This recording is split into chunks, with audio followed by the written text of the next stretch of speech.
We are 2 days past the day of the election, and we still don't have an announced winner.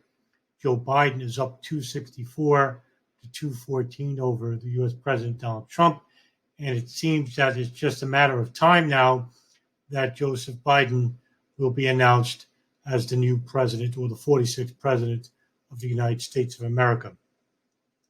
But as each second passes past this election date, the reactionary crowd, or the fringe elements of both the left and right, grow more animated. As of today, President Trump actually gave a press conference which didn't help things. In fact, he basically suggested that there's a left-wing coup going on inside the United States, and that most of the mail-in ballots are fictitious, coming from dead people or from people that don't even exist. He's also asserting that ballot watchers from the right are not allowed inside the buildings of Michigan, Pennsylvania, Arizona, and Nevada. And this is creating exactly what I feared even months prior to the election, about this very virulent mindset from these people who are imbued with politics. And the more you imbue any type of human construct, it becomes a perversion in itself. And you could see people rioting in the streets, protesting in the streets of Manhattan, in Portland, from these left-wing fanatics like Antifa. Don't even know why they're protesting in the first place. If they're against the system, they would be against Biden. I don't know what they want. I don't even think they know what they want. But then you have these ghoulish reactions from the far right. In fact, in Arizona, there are video and photos of people with guns, AR-15s and rifles and handguns, to these polling stations, almost as if they're showing this thinly veiled threat to people about, you better get with the program and stop these votes for Joe Biden. And this is all going to come to a head at any time soon. It's just a matter of time when. Not a matter of how, but it's a matter of when. So what can we expect in the next couple of days with the president seemingly just throwing fuel to the fire? I thought there would be at least someone from the Democratic campaign or someone from the Republican campaign coming right before the national media and trying to calm things down, but none of this has happened. In fact, nobody anywhere has tried to subdue the situation at hand. And what does that tell you? I mean, for you people out there that see this video, I know there's minimal people, but even for the minimal people that watch this video, you have to take it to effect. This is exactly what they want. They want you divided. They want you angry. They want you violent against each other. And this is the reason why I make these videos telling you not to support these people at all. Why would you support the people that want you destroyed?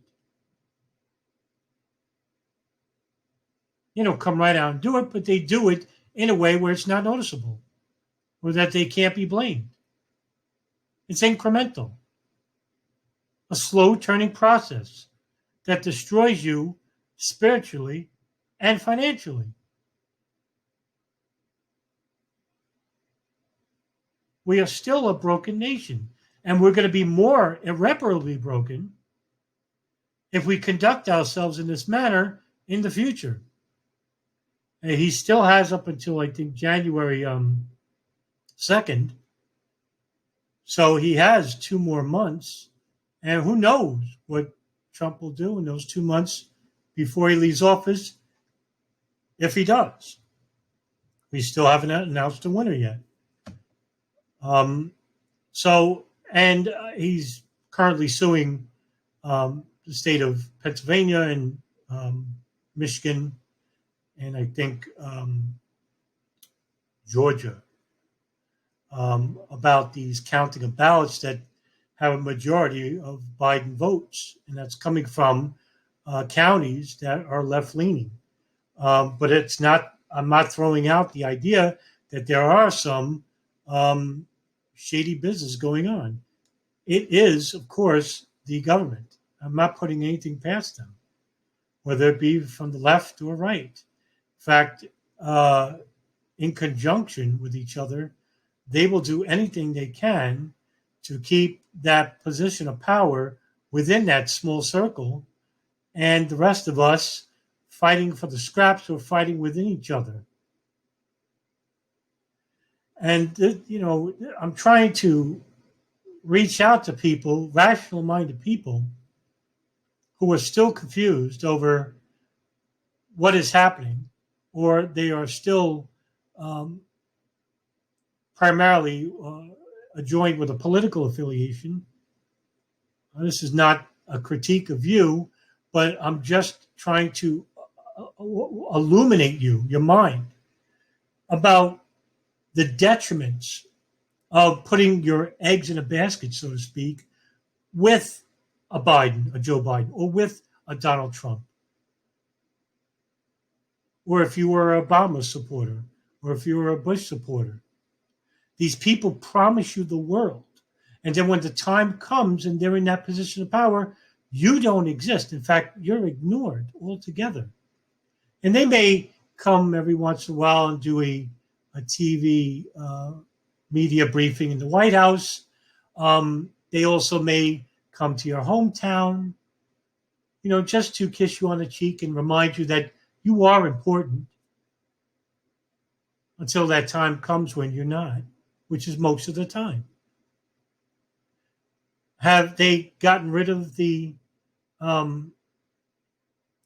ghettos, and have they created jobs here in the cities of this country? Have the large tech services come from overseas, come back to the United States? Have the large corporations who left the country, are they returning back to it? All this is gone forever. And it's through a multitude of variations. One, they don't want to pay health care, which is a big loss to the company itself, and the CEOs get richer. They don't want to have their companies unionized. In fact, Walmart, which is probably one of the most financially richest corporations on the face of the earth, the Walton family, they don't even give full-time hours. Instead, they'll give their more important workers 36 hours, 4 hours short, so they won't have to pay health care. But what they'll do, out of the kindness of their own heart, is they'll offer you to get on welfare. We are living a horrible nightmare in this country. And we are ignoring the primary problems that we, the common people, are facing. And it's coming from the banking sectors of J.P. Morgan Chase, Morgan Stanley, Goldman Sachs. These are crooks, these financial regulators, speculators who should be hung from the rafters, gambling with our money, making money into the CEOs of these people. And the 2008 housing market crash wasn't alarm bells for you, where no one was arrested. Nobody was held accountable for it, even though you had many of these people from Goldman Sachs and J.P. Morgan Chase go before the Senate Select Committees. Oh, yeah, they got their ear torn off, but they were never held judicially responsible. None of these people went to jail. None of these people got massive fines. Some of them moved on to better jobs. Some of them moved on to smaller jobs, but they are still employed. Meanwhile, you lost your house and home. You're at the Salvation Army. You're in a one-bedroom studio, a homeless shelter. And this is a growing population. California is primarily like the best example I could give you of what the rich, that's Tech Valley, Google, and the poor, something I mentioned in my previous video. I'm not talking about the destitute, the people on Skid Row. I'm talking about people living in their cars and their trailers. People who have 2 jobs. They can't afford the rent. It's happening here in New York, but in New York, we're not as big, of course. And I'm talking about New York City, not the state of New York. New York City is much smaller, much more condensed. California's a huge state, and they can move about there. Plus, it's relatively warm year-round. New York, it's cold. A lot of these homeless people, they travel. They save enough money, go on Greyhound buses, and they go to Nevada, New Mexico, and California. And what those ghoulish governors do, I lived in Nevada. I know what they do to the homeless people there. It's one of the worst states for homeless people. Treat them like crap. What they'll do is they'll give them a $99 voucher and a food packet to go on a Greyhound bus to New York or Jersey or Massachusetts just to get away from the states. And this will lower the homeless population rates, right? But those people that go into, and they leave and they go to New York or New Jersey, wherever they go, they come right back in a couple of months anyway. And so this is a repeat of a cycle that over time, that population grows because we are currently losing jobs. And because of the lockdown, due to the pandemic, we have these jobs that never will open again. We have to hold these people accountable. And for you to go out in the middle of the streets protesting and ruining businesses and throwing garbage cans in the streets, fighting with police, you're doing it wrong. You hate the right. You hate everything about Trump. You hate the establishment. That's not how to go about this, because you want to restrict speech of certain people. You don't want to hear from the right. And the fringe don't want to write. The fringe elements of the right don't want to hear from you of the left. What you need to do is suck up your egos. Get rid of these divisional labels like Antifa, Proud Boys, and come together as one single unit. Because this is not an Antifa problem. This is not a Proud Boy problem. It's a human problem. It's us versus them. The 99% and the 1%. And it has been this way. It's a class warfare.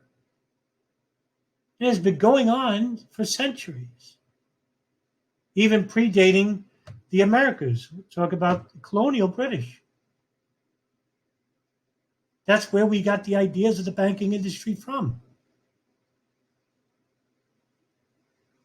And it really, I'm very unemotional, but I mean, I do find it disconcerting, to say the least, to see so many people on Twitter, on Facebook or Yahoo, and so many people showing their emotions.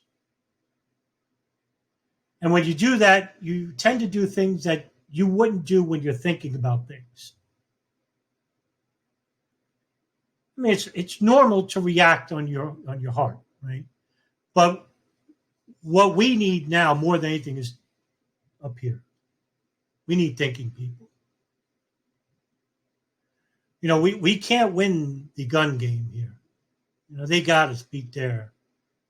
But like Jim Morrison said in 5-1, they got the guns, but we got the numbers. And what he was talking about was that there's more of us than there are more of them.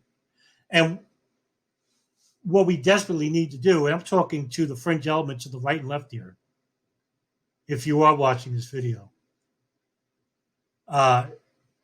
just, really, I'm catering to your mind here. The right is not your enemy. The left are not your. These people, they're just manipulated, just like you were. I was too. It took a while for me to realize that, we live in a false paradigm. Being involved with a political affiliation or a religious affiliation, or thinking you're different because of your race, these are all false paradigms. And they're made to be that way. And they're not natural. They're not innate. You're not born a racist. You're not born of any political or religious affiliation. You're taught this. And they become perversions. And the people in positions of power, they pervert your mind. And they do it through the TV, through the legacy media. These people are liars. They don't know how to tell the truth because to them, profit comes before their empathy for the human condition. And we need people like you out there to really just break out of this matrix, so to speak, use that analogy, and to realize that what you've been told since you were young, and to understand language to the very point in time you watching this video, it's all a fraud. It's a lie before you. And I'm not selling you anything. I'm not, giving you any conspiracy theories here. I'm just trying to tell you that this facade that's before you is not the real world. The real world is much more obvious out there. And this complexities of right and left and black and white and Jew, Gentile, and Christian, Muslim, all that is irrelevant, because what's relevant is you, the individual. And that's what they're trying to break, okay? And they're trying to put you in groups because it's harder to smash one nail when they could smash a bunch of nails all in one shot. I think you understand exactly what I'm trying to say to you, is that they want you in groups so you could have groupthink, and so you won't have to realize the worth of you as an individual. Because, believe it or not, they know it. They don't want you to know it. That you are worthy, that you are valuable, you are important, and you hold power. The government is for the people, by the people. We don't have that government anymore. So we're going to have to act as a singular unit, not as a sectarian divide. If you're just going to come at it from a left point of view, and whether you're an extreme leftist, or whether you're going to come at it from an Antifa point of view, or if you're going to come at it from a centrist left point of view, and there's a couple of you, you're going to get crushed. And you're probably, at this point, these large groups like Antifa, like the Proud Boys, or the 3%, you're basically infiltrated at this point. Most of you, well, I'm not going to use most. Some of you are cops. Some of you are informants. And they did this with the civil rights movements, who are much more organized than you, much more dedicated. And they broke them. You're not as organized. You're not as strong. You're not as aware, because you're too frenzied up here in the mind, where you're clouded through your prejudices and biases, because that's exactly what you were told when you were young, by your elders, by your family, by friends, by your strangers in the TV, newspapers. It's all around you. You ever see the movie They Live? He puts on the glasses, Roddy Piper and Keith David, and they see the billboards and they see the warning signs, obey, buy. That's exactly what's happening here. Although you're not wearing the glasses. The glasses are clouding your mind. Up here, this is where it counts. It's the final frontier. It's what they want to control. They're doing a good job of it. I mean, it's horrifying to look, again on these viral media outlets and see so many people bashing even family, close friends, ripped apart, destroyed because they voted the wrong way. I mean, look outside of yourselves, for goodness sakes. I'm trying to plead to your humanity here, your individual humanity, or what's left of it. Because that's what they're trying to break. And I'm a pessimist. I'm always thinking the worst. And what my pessimism is telling me is that I'm speaking to probably one or two people at this point. Maybe nobody. Maybe I'm talking to myself in the camera. But I can't turn it off.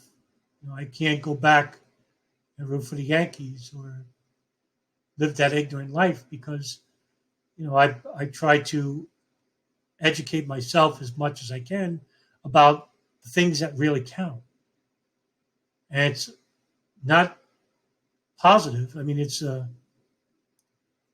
negative travel down this road. I mean, I'm a 9/11 researcher to boot, and most of my time is there. And it's a detrimental study for the mind anyway. But what helps me is that I'm very unemotional anyway. But I could see where we're going as a human race. And with Trump's words today and with the silence of the left, I'm not talking about the progressives or even central left, moderate left. I don't even know if they exist anymore. There's a few of them.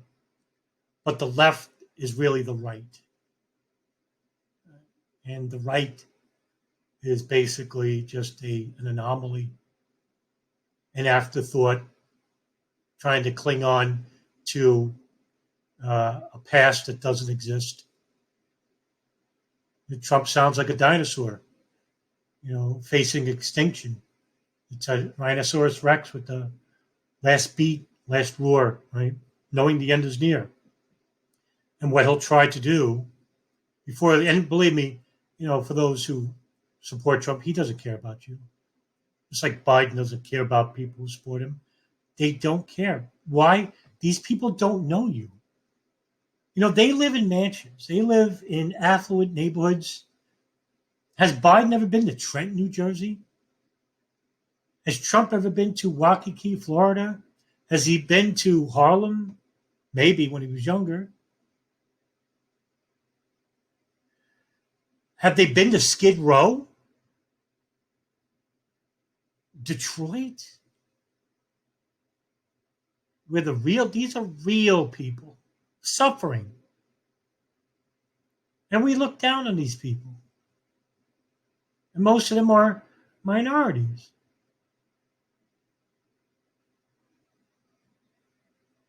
And we can't look at these people as say, well,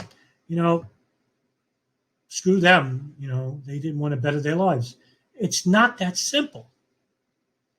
Have you ever, if you've never been homeless, and I've been homeless, if you've ever been homeless for a long period of time,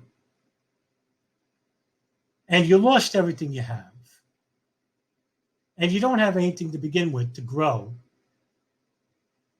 what that does to you, your mental, it destroys you. And most of these people are mentally unwell, and we throw them in jail, and that's not even the correct response or the correct procedure of handling these people. And believe me, the police themselves are just an extension of, the political powers that be. But we're a very violent and abnormal country, and we continually ignore it. And there's good people in this country, and a lot of these good people are people who are right at the precipice of being homeless because they can understand the human condition, right? One thing about poor people is that they're very close to one another, and they don't have that racial boundary. They don't, because when it comes to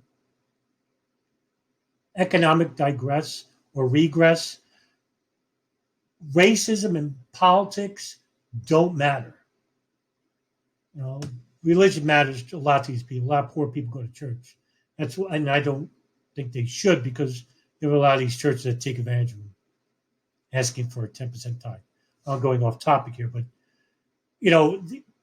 we have a lot of poor people in this country who understand one another, but the rich, like the Bidens and Trumps and J.P. Morgan, Chase, Morgan Stanley, they don't understand you.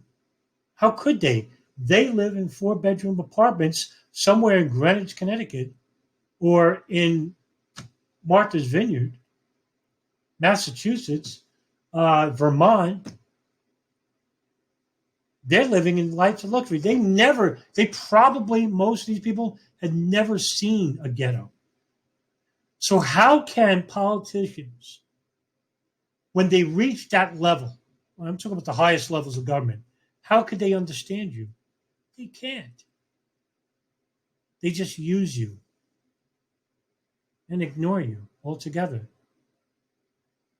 And so I went on a tangent, and to apologize for so, but I'm just, because I'm seeing a worrying future next couple of weeks after Trump's statement tonight, which was, I can't believe what he said. Even if there was some sort of shenanigans going on with the vote, you don't come right out and say we're going to go to war with these people. Donald Trump Jr., his tweet was restricted, but Donald Trump earlier today said that we have to go to war, and left it hanging out there, knowing full well that those who are so persuaded by their political affiliations are just going to basically say, yes, we're at war. Is Donald Trump Jr. and is Joe Biden's son fighting in the streets? Are they fighting in the House of Representatives? Are they throwing fisticuffs anywhere? Is Donald Trump attacking Joe Biden? No.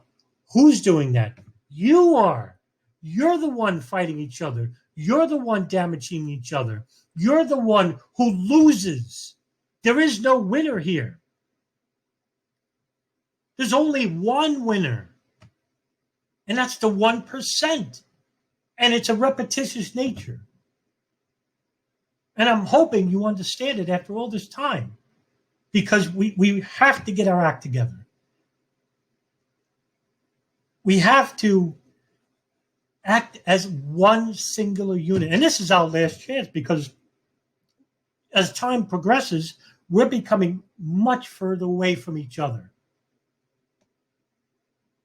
If we're to make any changes whatsoever for the future of this country, it's not coming through the vote. It's not coming through financing the political parties of the Republicans and the Democrats.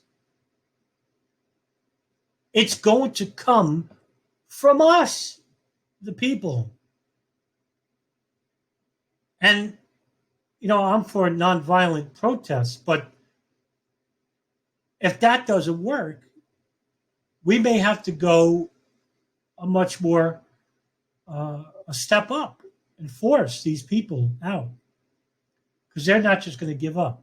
But what we have to do is right here, think about it.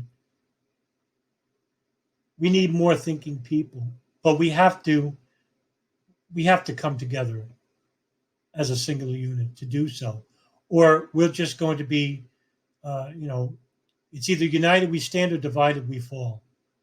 And I'm hoping that we have enough optimists out there that can persuade other people, because I won't be able to do it. I'm a nobody. Nobody watches me, but maybe somebody will, and maybe that person will make a video, and then that person will make a video, and then branch out effect happens. Hey, we've been through worse, and we've gone through worse, but we're really at a dangerous precipice moment in time, and I'm hoping to awaken one person, and we can get a real awakening, and then a light for the future will be at the end of the tunnel.